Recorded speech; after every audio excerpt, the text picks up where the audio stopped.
মক্কায় ইহুদিরা এসে দল পাকালো, চল মুহাম্মদকে আজকে প্রশ্ন করে আটকায় দিল। কি প্রশ্ন করবি? ইহুদিরা বলে এমন প্রশ্ন জানা আছে এগুলোর কিছুই মুহাম্মদ জানে না। ইহুদিরা এসে হাজির, মুহাম্মদ আমরা কালিমা পড়ে মুসলমান হব। আল্লাহ রাসূল তো মহা খুশি, তাই আসো, তবে শর্ত আছে। কি শর্ত? 3টা প্রশ্নের উত্তর দিতে পারলে লাইন ধরে আমরা সব কালিমা পড়ে ফেলব। কোন 3টা প্রশ্ন বলো?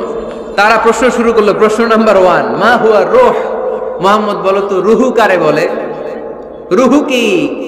রুহু কাকে বলে? এই ক্যামেরাম্যান, এই তোমার কি? বসো মিয়া, এখনো ভদ্রতা শিখো নাই।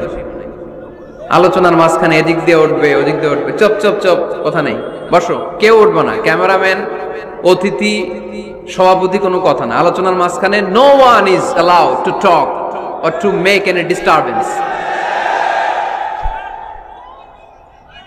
প্রশ্ন নাম্বার 1, মা হুয়া রূহ। মুহাম্মদ বলো রুহু কারে বলে? এই যে রুহু, এটা দেহের মধ্যে ঢুকলে মানুষ নড়ে চড়ে, অ্যানিমেশন, জীবন্ত প্রাণবন্ত, আছে না নাই? এটা যখন চলে যায় আর লড়ে আর নড়ে চড়ে। 2 কান্দে ছিল যে তোমারে 2 জনা পাহারা, তোমারে একলা থইয়া পালাইছে তাহারা, তোমার 8 কুঠুরি 9 দরজা।